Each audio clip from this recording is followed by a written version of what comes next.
اگر آپ چینل پر پہلی بار آئے ہیں تو ابھی سبسکرائب کر کے بیل آئیکن پریس کریں اور رہیں باخبر۔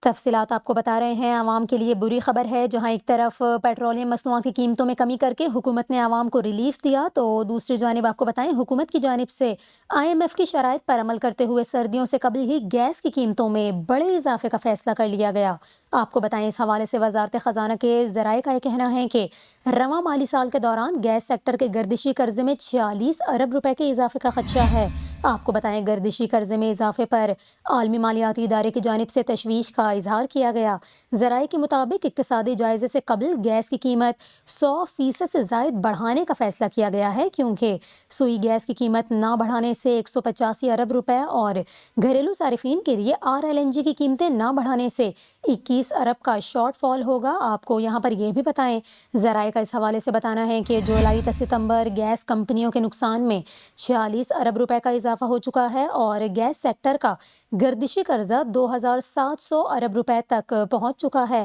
اس کے ساتھ ساتھ آپ کو بتائیں ذرائع کا یہ کہنا ہے کہ گیس کی قیمتوں میں اضافے کے پیش نظر اقتصادی رابطہ کمیٹی کے لیے سمری تیار کر لی گئی ہے، جو کہ آئندہ ECC اجلاس میں پیش کی جائے گی۔